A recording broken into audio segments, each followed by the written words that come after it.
Yo, what's going on, guys? Welcome back to the channel. So today we're looking at YellowJackets episode 10, the finale. After all this time, we are finally coming to a conclusion to season 1, but season 2 is already confirmed, so there will be another season to look forward to. So this recap and review, let's make it a little bit different. Let's just talk about the big things that happened in this episode. Let's talk about the theories that didn't actually happen, some theories we kept moving forward, because we did get some answers in this episode, but there are still a lot of questions and a lot to look forward to. So before we go into it, please make sure you like this video. If you guys have been enjoying it, please make sure to subscribe for new. But let's take a look at YellowJackets episode 10. So let's just talk about the two biggest things in the woods, right, that happened in 1986. The first big thing is all the girls finding out that Misty was the one that poisoned them. That's why they acted all crazy, and it was going to lead to this traumatizing experience for them that will probably last throughout the whole show, right? But most importantly, besides Misty being the one that poisoned them, we finally see that confrontation between Shauna and Jackie as Jackie reveals to Shauna that she knew about Jeff and Shauna this whole time. And so this leads to her going to sleep outside and ultimately freezing to death. So I was so surprised by this. I mean, Jackie's death, I think we all sort of knew about, right, for the whole season. I don't think a lot of us wanted to believe it. We thought maybe she'd become the Antler Queen. But the show was telling us that Jackie was dead, right? So we can't really be too surprised or shocked. Now, the question is, though, is she really gone? Is she really never going to show up in this show again? Besides maybe like a flashback thing or something like that. But as we see this moment before she dies where she has a vision that's similar to what Van was explaining to Thaisa about this in-between worlds, as Van sort of explains that while she was in the moment between death and life, she sort of saw some things, sort of saw some weird supernatural things. And as we see through Jackie's perspective, she sees some weird things as well. She sees that Shauna actually likes her now. She's like talking to her friendly. All the YellowJackets are smiling at her. She sees Laura Lee, who is dead already, and she sort of welcomes her into the afterlife. But most importantly, we see this weird shadowy figure in the left corner looking at her. And it's a weird man who we've never seen before. And this is the only shot I can really get of him because the shot was really dark seeing it. So this is brightened up. I don't know who this could be. Is it connected to the group that we saw at the very end of the episode? I will get to that group and maybe who that was and everything about that later. But do you think this man is connected with that group? But this is why Shauna feels so bad about Jackie's death, because it was their fight that led to her to sleep outside and ultimately die. So she definitely feels pretty guilty for that. And Thaisa, I think, warns her or asks her to reconcile with Jackie, but she doesn't. I think we get another dream sequence for Shauna where she dreams about going to Jackie, making amends, and then saving her, you know? But as we know in real life, like, she'll wake up, she'll find Jackie's body all iced up. And, you know, I think she's dead. I mean, I see some, you know, people still aren't believing it, saying that they'll thaw her out or, like, she'll still be alive at the beginning of season 2. I don't think so. I mean, we need a big character death in this finale. And it comes from Jackie, but she's probably the most well-known like girl actress from this show. Like, not talking about Christina Ricci or Juliette Lewis or Melanie Linsky. I'm talking about for like the girls. She was just in Army of the Dead, Zack Snyder's movie. Like, she was the most recognizable face for me. To see her kill off like the most recognizable face, I think is pretty shocking, and it was good for them to do that because I wasn't really seeing it coming, and that's why I didn't think she was going to die, because she is, you know, a well-known actress, or she's coming up to be that. So to see them just kill her off, I mean, good for the show for doing that. Another mystery in this episode is Javi. Like, where is Javi? Throughout the whole episode, we saw Travis trying to find him. Nat tries to help him. You know, Travis doesn't want Nat's help. And, you know, but they sort of make amends as well, and Travis admits his love for Nat. But we don't know where Javi is. So is Javi dead? Like, that's going to be another thing as well. He's probably not dead. He's probably missing, but like, why? Like, why is that a point to make him go missing? Maybe he was so scared of the girls that he ran away. Or maybe he's still messed up on the shrooms and he's really traumatized and he's just out there in the wilderness like going crazy or something like that. I don't know. Drop your Javi theories down below. But I feel like we're all Javi'd out after those crazy Adam theories. So now back to the present. We get the murder cleanup scene, which was pretty funny. I mean, Christina Ricci as Misty is so good. Like, she just plays that character so well. And you can see her tap into her Addams Family character. And she just has like this weird, crazy look to her face. And she just plays it off so well. So good for her for playing that character. But she's hilarious in this murder cleanup scene. She has a connection to the morgue where they're able to like chop up Adam and they burn him up, and you know, they pretty much just get rid of his body in a good way. Another big thing is that Misty kills Jessica. She puts fentanyl in her cigarettes and ultimately kills her as well. And she's dead as well, I think, too. Like, she's definitely not alive. We knew that was fentanyl. You know, you're pretty much dead once you smoke it like that. And I think the reason why she did that was because Jessica had that information, right? And I think this was just showing us that Misty was on the border of, you know, ratting out her friends and coming out with everything. And then ultimately at the end, you know, she chose not to.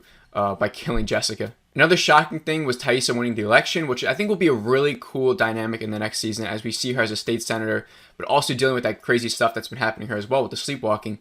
And then we see Simone, I think, she finds this like shrine in Taissa's house in like the basement, right?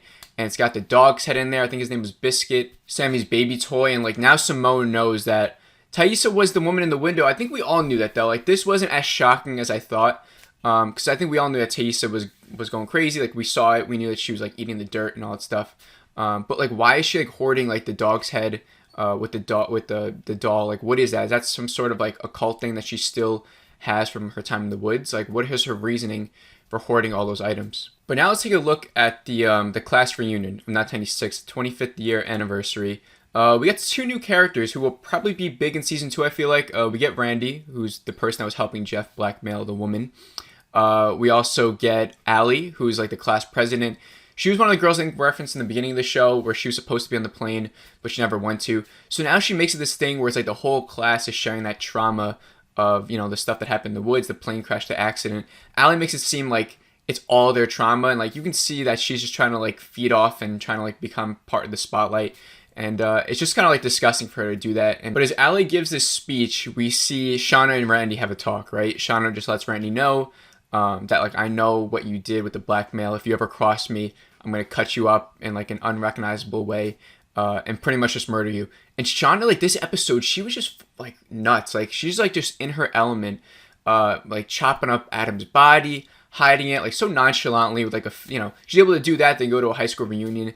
Now she's threatening Randy. And she has like this thing with Jeff where they're hiding all these secrets from the rest of the woman. It's so like she's just like such an interesting character, and I think she still remains like my favorite of that group. I feel like there's so much there with that character. But now let's get to Nat. So Nat at the high school reunion, she bumps into Kevin, right? Kevin talks about how he found I think someone else, or he rekindles his love with like the woman who has his kids, right? Whatever. But this is the reason why at the end she decides to maybe kill herself, right? She has a shotgun. She has it aimed up at her head. I thought she was honestly going to go through with it. Just from the acting from Juliette Lewis's face, like seeing that sparkle in her eyes, like the tears coming down. Like I thought she was ready, like about to blow her brains out. Like I thought it was going to happen. I was like, wow, what a shock. They're going to kill off Nat. But then obviously it doesn't happen. Like you can't kill off Juliette Lewis, your biggest star in the first season, right? But these people whisk her away. They stop her from killing herself. The necklace that they're wearing has that symbol from the woods that we've all been talking about. And they take her away. We see that Susie was calling Nat, which is the bank account person, right? She talks about, like, who is Lottie? Lottie is somehow connected to Travis's bank account. So, did Lottie in the future take that money out? And was she the one that killed Travis? That's got to be the main theory, right? That everyone has out there. But that's how the episode ends, like that. And I know there's a lot of other things that happened in this episode. I thought, I hit on the big points, though. We all see the daughter, Shauna's daughter at the end, see Adam is missing or whatever. And, Shauna tries to play it off cool. But for this episode, I give it a 4 out of 5. I'm not going to lie, it wasn't as thrilling for most of the episode as the last 2. But by the end, because of how many shocks and reveals, it sort of saved the episode in a lot of way. It wasn't a bad episode at all for the whole thing. But I did get a little bored at some points, and I was like, okay, like, you're not answering us any questions, like, things are just going. I was waiting for all the reveals, and then at the end with, like, once we see Jackie's death, once we see Tyson won the election, and Simone finding the thing, it was like everything just started happening, like, at the very end, which is cool for a finale. Oh, and then we also got to see Lottie at the very end, like, she's going to start her cult, right, as we see that's, like, snowing outside. She's going to become the Antler Queen. It looks like she has the heart. And who's that? I think there's a bear's heart, right? At first, I was like, is that Jackie's heart? But then I was like, no, they wouldn't do that. I think it was the bear's heart, and they, like, sacrifice or whatever they're doing. And you have Misty and Van behind her. And she's going to start up that cult that we've been waiting to see for the whole season. But we won't get until season 2, which I think is fine. I think a lot of people wanted a lot of answers in this episode. There was no cannibalism. I've been advocating for cannibalism for this whole season. But I think it's going to come eventually. There's going to be, 5 more seasons? I think they want 5 or 6 seasons. So there's plenty of more to see. Plenty of gross cannibalism sure to be watched over the next coming years. But overall, it looks like the biggest takeaway for me is that Lottie's still alive in the future. She's still the head of this cult or whatever she's doing, because those people are wearing the necklace with the symbol. And it looks like that's what Lottie's gonna, take as their brand. And maybe she's like the queen of this cult still in the future. and she's still playing games with everyone. One disappointment I'd say with the episode again was the reunion. I think last episode I said someone was going to show up at the reunion and sort of be like this big thing.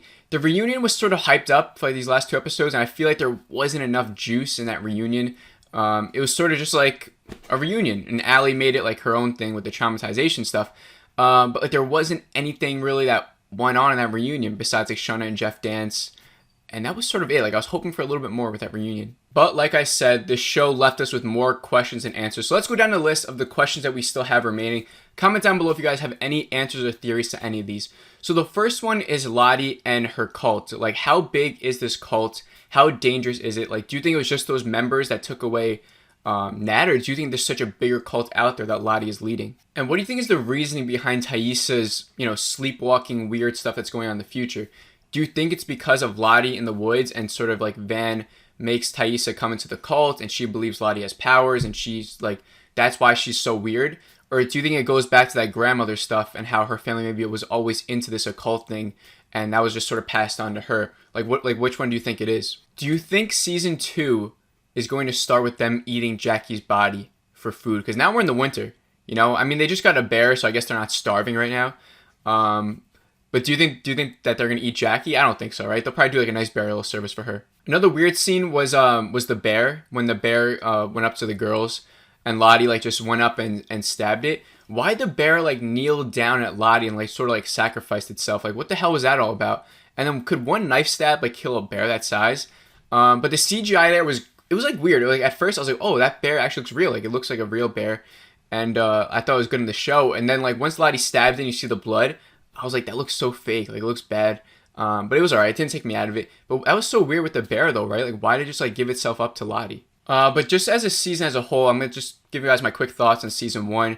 I would probably rate it like a 3.8 out of 5. It's weird because this show wasn't on my radar before it started, right? Like this was a show I didn't even know was coming out. I just saw it on my calendar. I was like, YellowJackets on Showtime, like Juliette Lewis, Christina Ricci. I love them. Let me just check it out. And in the beginning, like I didn't know how to feel about it. I was watching it and I was like, okay, a bunch of high school girls crash land. Like what's really going on here? And then once I saw like the previews for the whole season, like all this cult stuff, I was like, wow, this could be really cool. And I think I only had my doubts about this show maybe around like episodes 4 or 5. I remember not liking those, feeling a little bit bored maybe, or just, I don't know. Like I don't really remember my thoughts. That was so long ago, but I have it marked down here that I didn't really like those episodes. But I think around episode 7 up until episode 10 now, it was an insane experience. It was so much fun theorizing. The theories just started racking up like crazy. Like everyone started watching it because everyone knew that it was going to be such a crazy thing. And I think that's where the show became like must-watch television for me, where I became excited every single week for a new YellowJackets episode, was around episode 7. And so, it was so much fun. It was a great first season, which should be a really great show in the next coming seasons. That's all I got for you guys. There's really not much else to talk or discuss about. I think we hit on everything that went on in this episode. We could theorize in the comments about what's going to happen in season 2. But I've sort of already talked about that as well. So if you guys enjoyed this video, please make sure to like it. Please make sure to subscribe if you're new, because I will be keeping up with YellowJackets season 2. Obviously, when season 2 trailer comes out, eventually I will do a trailer reaction for it, and then we can do like we can talk about it then as well. Just want to say, like I always say, like just thank you guys so much. YellowJackets became probably the biggest thing on my channel so far, which is great. I mean, it's been so much fun watching the numbers go up, because that's where it's fun, like seeing that more people are going to be watching this show. And so if my channel was able to help that in any way, and make you guys come together and talk about it, then that makes me happy. But it was such a joy talking to you guys. Like I said, I do plan on giving a giveaway for season 2. Hopefully they got some cool merch. They have to now. I mean, this is probably going to be one of the biggest shows on Showtime now. So make sure to like this video if you guys enjoyed it. Please make sure to subscribe if you're new. Have a great rest of the day, and I will see you all in the next video.